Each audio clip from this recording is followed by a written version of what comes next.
Dear students, welcome to Study Point. जैसा कि आप देख रहे हैं कि मैं आज BHDAE 182 का previous year question paper, 5 sample question paper और कुछ इम्पोर्टेंट क्वेश्चंस आज मैं लेकर के आया हूँ। ठीक है, जो कि कल एग्ज़ाम होने वाला है। 19 मार्च 2022 को एग्ज़ाम ये इस सब्जेक्ट का होने वाला है। तो सबसे इम्पॉर्टेंट बात ये है कि जो फरवरी 2021 में जो एग्ज़ाम पिछले वर्ष हुआ था, उसमें कौन कौन से क्वेश्चंस पूछे गए थे, उस क्वेश्चन को पहले देखेंगे। उसके बाद में 5 सैम्पल क्वेश्चन पेपर देखेंगे और उसके बाद में कुछ इम्पोर्टेंट जो VVI क्वेश्चंस है आपके एग्ज़ाम के लिए, उसको देखेंगे आंसर के साथ में। और अगर आप इस को देख लेते हैं तो आप अपने एग्ज़ाम में अच्छे नंबर ला सकते हैं, क्योंकि मैंने पिछले जो वीडियोस 3 पोस्ट किए थे BANS 184 का इंग्लिश मीडियम में भी और 2 वीडियोस हिंदी मीडियम में भी सेम टू सेम वही क्वेश्चंस आपके एग्ज़ाम में आए थे। तो जिन जिन लोगों ने उस वीडियोस को देखा है तो उन्होंने मुझे बताया भी है कि सर आपने जो गेस किया है वो बहुत ही अच्छा क्वेश्चन था और सेम टू सेम वही क्वेश्चंस एग्ज़ाम में आया था। अगर आपको यकीन नहीं है, विश्वास नहीं है, तो आप जा कर के, मैं उस वीडियोस का लिंक डिस्क्रिप्शन में दे दे रहा हूँ, वहाँ से जा कर के आप उस वीडियोस को देख करके क्वेश्चन पेपर मिला करके आप देख लें। उसके बाद में आप खुद बता देंगे कि सर ने जो गेस किया था वो कैसा क्वेश्चन था। ठीक है, तो आइए शुरू करते हैं। तो सबसे पहला क्वेश्चंस आप देख सकते हैं, ये है कि भाषा का स्वरूप स्पष्ट करते हुए उसकी प्रकृति की चर्चा कीजिए। ठीक है, दूसरा क्वेश्चन पूछा गया था, वर्णमाला की परिभाषा देते हुए उसके भेदों पर प्रकाश डालिए। तीसरा क्वेश्चन ये था कि स्वरों के वर्गीकरण के आधारों को स्पष्ट कीजिए। चौथा क्वेश्चन है, उच्चारण के आधार पर व्यंजन के भेदों की संक्षिप्त चर्चा कीजिए। और 5 नंबर क्वेश्चन है, संज्ञा और उसके प्रकारों पर प्रकाश डालिए। 6 नंबर क्वेश्चन है, अविकारी शब्द को स्पष्ट कीजिए, इसके सभी प्रकार भी बताइए, इसके कितने प्रकार होते हैं। ठीक है, और उसके बाद में 7 नंबर क्वेश्चन ये है कि मौखिक संप्रेषण की अवधारणा और उसके प्रकारों को रेखांकित कीजिए। और 8 नंबर क्वेश्चन है, संप्रेषण कौशल पर एक निबंध लिखिए। 9 नंबर क्वेश्चन है, निम्नलिखित में से किन्हीं 2 पर टिप्पणी कीजिए। फर्स्ट है हिंदी भाषा पे, सेकंड है सर्वनाम और उसके प्रकार पे, और थर्ड है देवनागरी लिपि पे, या फोर्थ है विशेषण और उसके प्रकार पे। यानी क्वेश्चन ये एक है, कह रहे कि इसमें से किन्हीं 2 पर ही टिप्पणी करना है, किसी 2 को ही बनाना है। तो चलिए, ये रहा फरवरी 2021 में पूछे गए क्वेश्चंस। तो ये तो सिर्फ क्वेश्चंस है, लेकिन मैं इसके बाद वाला जो वीडियो डालूंगा उसमें आंसर के साथ में वो वीडियो डालूंगा, उसको आप ज़रूर देखिएगा। ठीक है, तो ये तो हो गया आपका 2021 फरवरी के एग्ज़ाम में पूछे गए क्वेश्चंस। अब कुछ मेरे पास सैम्पल पेपर है जो कि इसी से रिलेटेड होते हैं, एग्ज़ाम से रिलेटेड है। तो सबसे पहले सैम्पल पेपर फर्स्ट है यहाँ पे, हिंदी भाषा और संप्रेषण, ये आपका कोर्स टाइटल है। इसमें भी किन्हीं 5 क्वेश्चन का आंसर देना होता है। और यहाँ पे देखें, जैसे कि उसी से रिलेटेड क्वेश्चन आता है कि स्वरों के वर्गीकरण के विभिन्न आधारों का उल्लेख कीजिए। दूसरा क्वेश्चन है, कारक और विभक्त में अंतर बताइए। तीसरा है, व्यंजन से क्या अभिप्राय है, इसकी विशेषताओं को स्पष्ट कीजिए। चौथा है, हिंदी शब्द का प्रयोग किन किन संदर्भों में होता है, इसे उदाहरण सहित स्पष्ट कीजिए। 5 नंबर क्वेश्चन है आपका कि भाषा और संप्रेषण का क्या संबंध है, इसे स्पष्ट कीजिए। और 6 नंबर क्वेश्चन है, श्रवण कौशल की प्रक्रिया क्या है, इसे समझाइए। और व्यंजन वर्णों का सामान्य परिचय भी दीजिए। 7 नंबर आपका क्वेश्चन है कि उच्चारण अवयव का परिचय दीजिए। और 8 नंबर क्वेश्चन है, मौखिक संप्रेषण से क्या अभिप्राय है, इसे स्पष्ट करते हुए इसके प्रकार भी बताइए। 9 नंबर क्वेश्चन है, अकर्मक और सकर्मक क्रिया में क्या अंतर है, उदाहरण सहित स्पष्ट कीजिए। 10 नंबर क्वेश्चन है, ओके, निम्नलिखित में से किन्हीं दो पर टिप्पणी लिखिए। तो पहला है पिजिन और क्रियोल, दूसरा है ह्रस्व स्वर, तीसरा है उच्चारण स्थान और चौथा है वाक्य के घटक, यानी कि वाक्य के कितने घटक होते हैं। तो इस टाइप के क्वेश्चन आपके एग्ज़ाम में पूछे जाते हैं। ये सिंपल पेपर फर्स्ट था, ये इसमें आंसर नहीं है, लेकिन मैं जो नेक्स्ट वीडियो में बोला ना, मैं नेक्स्ट वीडियो डालूंगा उसमें एकदम एक्सप्लेन करके आंसर के साथ में वो डालने वाला हूँ। वो बहुत जल्द मैं उसको अपलोड करूँगा, उसे आप देखना ना भूलें, ठीक है। एक सैम्पल पेपर 2 भी है मेरे पास, ये ज़रा देखें। इसमें क्या कह रहा है कि अपभाषा किसे कहते हैं, अपभाषा किसे कहते हैं, इसे समझाते हुए उसके लक्षण भी बताइए। दूसरा क्वेश्चन है कि हिंदी का नासिक ध्वनियों को समझाइए। तीसरा क्वेश्चन है पूर्वी हिंदी की बोलियों के नाम बताइए। चौथा क्वेश्चन है वाक्य में योग्यता, आकांक्षा और आसक्ति से क्या अभिप्राय है, उदाहरण सहित समझाइए। 5 नंबर क्वेश्चन है स्वर और व्यंजन का अर्थ बताते हुए हिंदी स्वर ध्वनियों का परिचय दीजिए। 6 नंबर क्वेश्चन है श्रवण कौशल की प्रक्रिया क्या है, समझाइए। देखिए ये बार बार क्वेश्चन पूछा जा रहा है। 7 नंबर आपका क्वेश्चन है कि ध्वनियों की संकल्पना को स्पष्ट कीजिए। 8 नंबर क्वेश्चन है व्यंजन ध्वनियों के उच्चारणगत विशेषताएं बताइए। 9 नंबर क्वेश्चन है विशेषण और विशेष्य में संबंध उदाहरण सहित बताइए। और 10 नंबर क्वेश्चन है निम्नलिखित में से किन्हीं दो पर टिप्पणी लिखें। ये तो ज़रूर आता है, निम्नलिखित में से किन्हीं दो पर टिप्पणी लिखें। उसमें 4 ऑप्शन दिया जाता है, उसी में से दो ही आपको बताया जाता है, आंसर देना होता है। तो देखिए इसमें 4 क्या क्या दिया है, तब बाह्य प्रयत्न भेद, अर्थ स्वर और कोशीय शब्द और व्याकरणिक शब्द, और 4 नंबर है आधारभूत वाक्य सांचे। ये सिंपल पेपर 2 था, जो कि बहुत ही इम्पोर्टेंट है आपके एग्ज़ाम के लिए। आप इसे कम ना समझे, इससे भी क्वेश्चंस आपके एग्ज़ाम में पूछे जाएंगे। चलिए सैम्पल पेपर अब यहाँ पे मेरे पास 3 सैम्पल पेपर 3 आया है, तो इसे भी हम देख लेंगे। तो चलिए इसमें आपका क्वेश्चंस पूछे गए हैं कि ध्वनि, फर्स्ट नंबर प्रश्न है कि ध्वनि की संकल्पना को स्पष्ट कीजिए। दूसरा है कि हिंदी के महाप्राण व्यंजन अथवा महाप्राण स्वनिम का अर्थ बताइए। थर्ड नंबर क्वेश्चन है अन्विति से आप क्या समझते हैं, इसे स्पष्ट करते हुए कर्ता और कर्म के साथ क्रिया के अन्वय के विवेचन उदाहरण सहित कीजिए। फोर्थ नंबर क्वेश्चन है पिजिन के विकास की प्रक्रिया का वर्णन कीजिए। 5 नंबर आपका क्वेश्चन है 5 नंबर क्वेश्चन है नासिक के ध्वनियों की समस्या पर विचार कीजिए। और 6 नंबर क्वेश्चन है स्वर और व्यंजन का अर्थ बताते हुए हिंदी की स्वर ध्वनियों का परिचय दीजिए। चलिए ये 7 नंबर क्वेश्चन आपका देवनागरी लिपि के स्वरूप एवं सुधार को स्पष्ट कीजिए। और अगला क्वेश्चन है इसमें 8 नंबर क्वेश्चन है कि अभिव्यक्ति कौशल की अवधारणा स्पष्ट करते हुए संलाप, वार्तालाप और संवाद में अंतर बताइए। ठीक है। 9 नंबर क्वेश्चन है अकर्मक और सकर्मक क्रिया में अंतर उदाहरण सहित स्पष्ट कीजिए। देखिए चूँकि बहुत वीवीआई क्वेश्चन है ये, ठीक है, आप इसे ज़रूर देखेंगे। 10 नंबर क्वेश्चन है 10 नंबर है निम्नलिखित में से किन्हीं दो पर टिप्पणी कीजिए। देखिए पहला है स्वर और व्यंजन के अंतर, और दूसरा है संयुक्त स्वर, तीसरा है विशेषण विशेष्य में संबंध, चौथा है संबंध और संबंधी का अन्वय।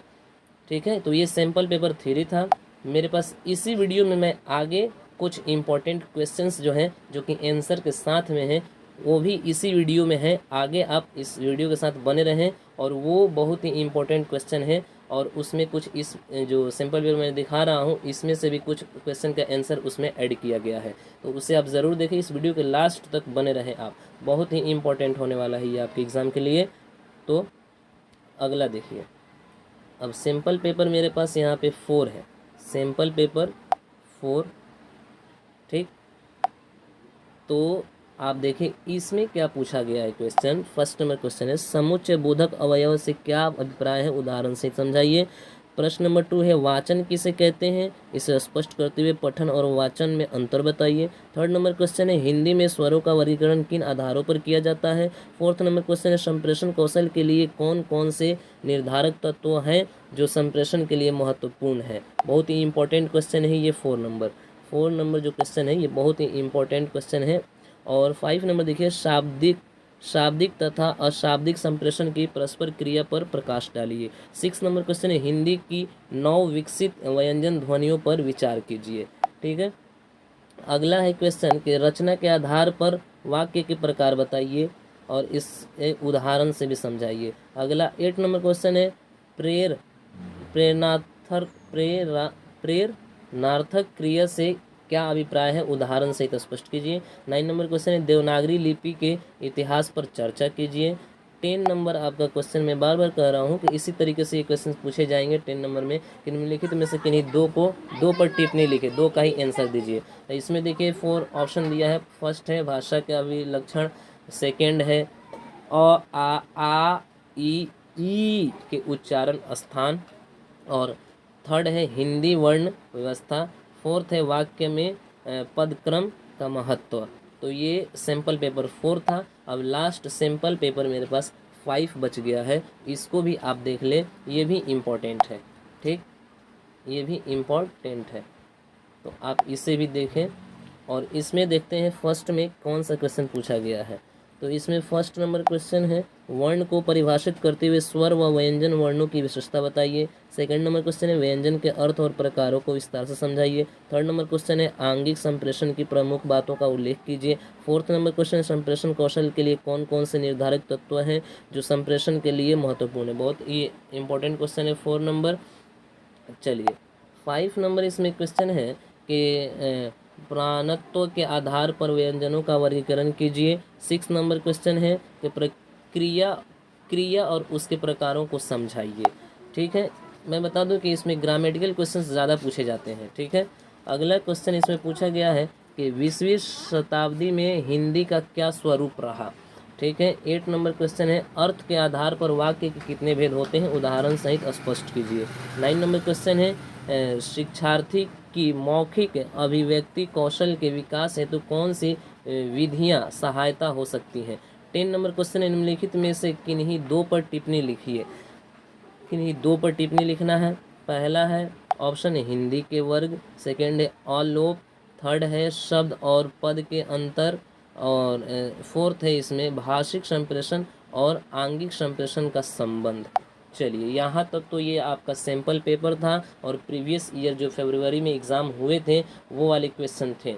अब मेरे पास कुछ इसमें इम्पोर्टेंट क्वेश्चन है, हम आगे बढ़ते हैं। तो देखिए आप फर्स्ट वाले क्वेश्चन हम लोग देखेंगे भाषा का स्वरूप और प्रकृति। तो देखिए यहाँ पे उसका आंसर यहाँ पे दे दिया गया है। ठीक है,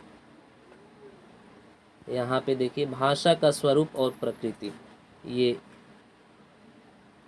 भाषा का स्वरूप और प्रकृति। तो भाषा को यादृच्छ ध्वनि प्रतीकों की व्यवस्था कहा जाता है। भाषा समाज में आपस में विचार विनिमय के लिए प्रयुक्त होती है। भाषा प्रतीकात्मक होती है, इसका कार्य संप्रेषण करना होता है। इसके प्रतीक संकल्पना के रूप में साधारणीकृत होते हैं और संप्रेषण के रूप में भावों एवं विचारों का बोधन कराते हैं।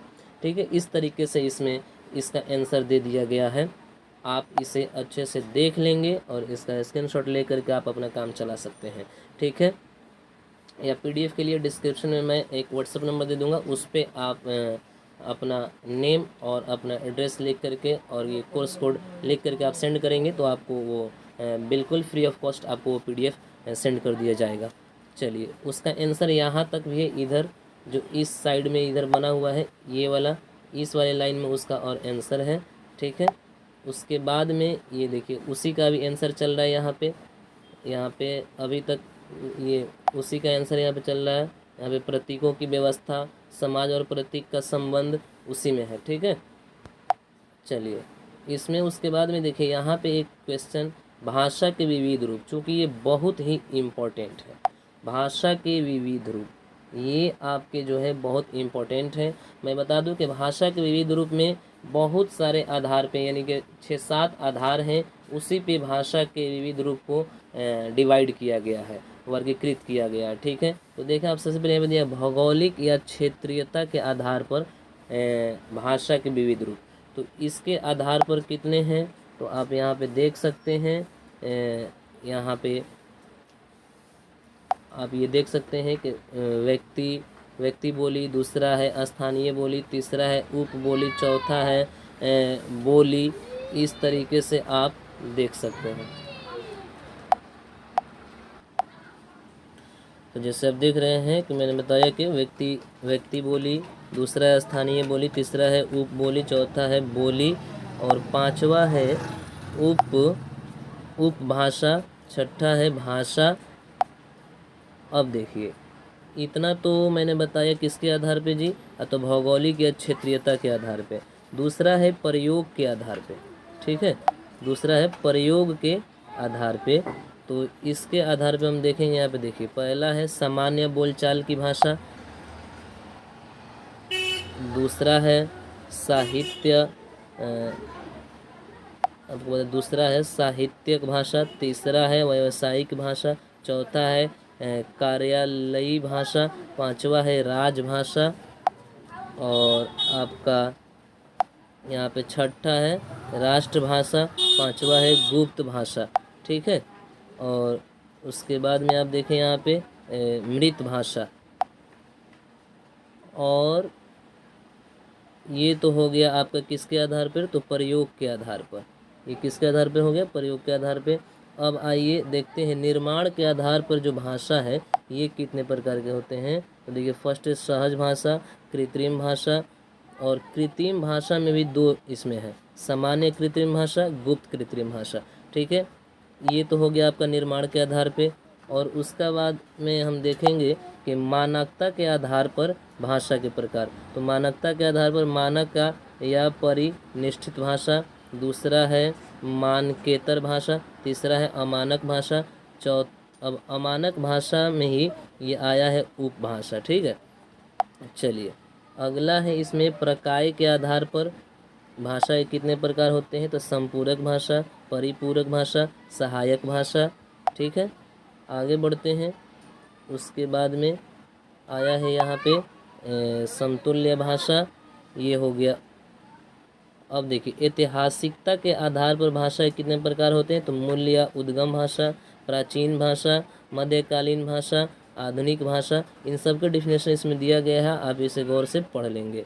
ठीक है, अब अगला है कि समिश्रीकरण के आधार पर भाषा के कितने प्रकार होते हैं। तो आप यहाँ देखें पिजिन और दूसरा है क्रियोल। ठीक है, इतना तो आप समझ गए। अब अगला इसमें क्वेश्चन है हिंदी भाषा और उसका विकास। हिंदी भाषा और उसका विकास कैसे हुआ, और इसे आप पढ़ लेंगे। ठीक है, इधर इसका आंसर दिया गया है, ये जो इस साइड में जो राइट साइड में यहाँ पे है, ये वाला आंसर इसका दिया गया है इस साइड में। ठीक है, चलिए अब इसमें कुछ इम्पोर्टेंट क्वेश्चन मैं बता दूं। यहाँ पे दिया गया है कि ब्लॉक और ट्रिगर की परिभाषा देते हुए बताइए कि इस परिभाषा में किन चार पक्षों का उल्लेख किया गया है। तो इसे आप पढ़ लेंगे, यहाँ पे इसका आंसर है। ठीक है, सेकंड नंबर क्वेश्चन है ध्वनि प्रतीक से क्या अभिप्राय है। बहुत ही इंपॉर्टेंट क्वेश्चन है, इसे आप देख लेंगे। चलिए यहाँ तक इसका आंसर है। 3 नंबर प्रश्न है यहाँ पे कि प्रतीकों की व्यवस्था का अर्थ क्या है, इसे उदाहरण देकर के समझाइए। यहाँ पे इसका आंसर दिया गया है। चलिए अगला है राष्ट्रभाषा से आप क्या समझते हैं। चूँकि ये बहुत ही वीवी है, ये इंपॉर्टेंट क्वेश्चन है ये, तो इसे आप ज़रूर पढ़ेंगे। राष्ट्रभाषा से आप क्या समझते हैं, इसका आंसर यहाँ पे दे दिया गया है, आप इसे गौर से पढ़ लेंगे। ठीक है, ये उसी का आंसर चल रहा है अभी।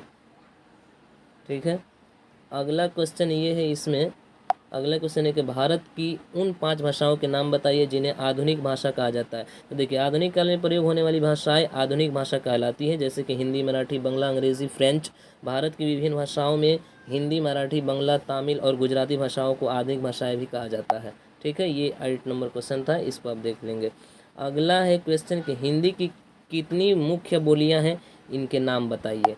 ठीक है, तो यहाँ पे देखिए हिंदी की उपभाषाएं व बोलियाँ यहाँ पे दिया गया है। इधर उपभाषा है, इधर बोलियाँ है, ये मुख्य क्षेत्र है, जैसे कि मैं एक समझा दूं कि जैसे देखिए इसका उपभाषा है राजस्थानी।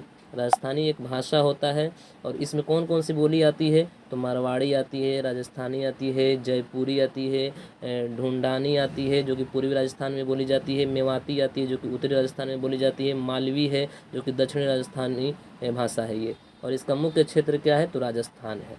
ठीक है, इसी तरीके से आप यहाँ देखेंगे कि पश्चिमी हिंदी जो ये आपकी उपभाषा है और इसमें आकार बहुला, कौरवी या खड़ी बोली, बंगारू या हरियाणवी, ओकार बहुला, ब्रज भाषा, कन्नौजी, बुलेंदी, ये सारे बोलियां हैं जो कि इसका मुख्य जो क्षेत्र है ये हरियाणा और उत्तर प्रदेश दोनों जगह में बोली जाती है। इसी तरीके से आप पूर्वी हिंदी के बारे में बात करेंगे तो इसकी अवधी होती है बोलियां, बघेली होती हैं, और इसके बाद में छत्तीसगढ़ी होती है। इसका मुख्य जो शहर होता है ये मध्य प्रदेश, छत्तीसगढ़, उत्तर प्रदेश में ये बोलियां बोली जाती हैं। अब देखिए यहाँ पे क्या आते हैं, बिहारी। ठीक है, बिहारी, और इस बिहारी में कौन कौन सी भाषा आती है, तो देखिए भोजपुरी, उसके बाद में मगही, उसके बाद में मागधी, मगही को ही मागधी भी कहते हैं, मैथिली। ठीक है, जिसको इसका जैसे ये मुख्य क्षेत्र होता है बिहार, उत्तर प्रदेश में ये बोली जाती है। पहाड़ी बोलियां भी हैं जो कि पहाड़ी है, कुमाऊनी, गढ़वाली जो कि उत्तराखंड, हिमाचल प्रदेश में बोली जाती है। चलिए यहाँ तक तो क्लियर हो गया। अगला है कि पिजिन के विकास की प्रक्रिया का वर्णन करें, तो ये पिजिन है, इसका आंसर यहाँ पे दिया गया है। आप इसे पढ़ लेंगे, मैं पढ़ूंगा तो ज़्यादा लेट होगा। ठीक है, वीडियो लंबा हो जाएगा। और ये देखें इसी का आंसर चल रहा है। अगला यहाँ पे कुछ इंपॉर्टेंट छोटे छोटे क्वेश्चन जो कि 5 नंबर में पूछे जा सकते हैं। देखिए नेक्स्ट क्वेश्चन है भाषा की, जो नेक्स्ट क्वेश्चन है ये है भाषा की मुख्य प्रकृतियाँ कौन कौन सी हैं। ठीक है, तो यहाँ बहुत ही इसका शॉर्ट आंसर दिया गया है। यहाँ पे देखिए लोगों द्वारा बोली जाने वाली प्रत्येक भाषा की अपनी प्रकृति, स्वभाव या गुण होता है। भाषा की मुख्य प्रकृतियाँ निम्नलिखित है। कौन कौन से, तो भाषा वाक प्रधान ध्वनि समूह है। दूसरा है भाषा एक व्यवस्था है। ठीक है, इसी तरीके से आएंगे इधर तो ग नंबर में है यहाँ पे भाषा प्रतीकों की व्यवस्था है। चौथा है भाषा सामाजिक क्रिया का आधार है। ठीक है, 8 नंबर एक और यहाँ पे इम्पोर्टेंट क्वेश्चन दिया गया है, आप देखेंगे कि भाषा की विशेषताओं का उल्लेख कीजिए। बहुत ही इंपॉर्टेंट क्वेश्चन है, इसे आप ज़रूर पढ़ लेंगे। ठीक है, तो यहाँ पे इसका आंसर दिया गया है, इस पॉइंट को आप ज़रूर पढ़ेंगे।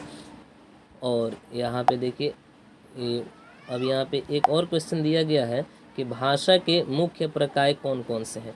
ठीक है, हालांकि ये उतना इम्पोर्टेंट नहीं है, लेकिन एक मतलब इसको रीड ज़रूर कर लेंगे। चलिए अगला क्वेश्चन है यहाँ पे भाषा में ध्वनि का महत्व। ये चूँकि इम्पोर्टेंट है, बहुत ही इम्पोर्टेंट है ये, इसको आप ज़रूर पढ़ेंगे। ठीक है, चलिए अगला है यहाँ पे, ये बहुत ही इम्पोर्टेंट क्वेश्चन यहाँ पे आ गया है, चूँकि आपके फरवरी एग्ज़ाम में पूछा भी गया था। और देखें जैसे कि स्वर और व्यंजन में अंतर बताइए। ये बहुत ही वीवीआई क्वेश्चन है, आप इसे ज़रूर देखेंगे। तो इसका अंतर देखिए, हिंदी वर्णमाला में 48 वर्ण होते हैं, जिनमें से कुछ स्वरों में विभक्त हो जाते हैं और कुछ व्यंजनों में विभक्त हो जाते हैं। हिंदी वर्णमाला के अनुसार स्वरों और व्यंजनों में निम्न प्रकार का अंतर देखा जाता है। तो अंतर देख रहा है यहाँ पे, देखिए यहाँ पे अंतर दिखला दिया गया है कि ये स्वर है और ये व्यंजन है। ठीक है, स्वर है व्यंजन है, इसमें क्या क्या अंतर है यहाँ पे देखिए। ये पूरा यहाँ पे लाइन बाई लाइन यहाँ पे 10 पॉइंट इसमें भी दिया गया है और 10 पॉइंट इसमें भी दिया गया है। ठीक है, तो आप इसे अच्छे तरीके से देख लेंगे, स्वर और व्यंजन में क्या डिफरेंस है, what is the difference between vowels and consonant, right. चलिए आगे अब देखते हैं। अगला क्वेश्चन है निम्नलिखित शब्दों का वर्ण विच्छेद कीजिए।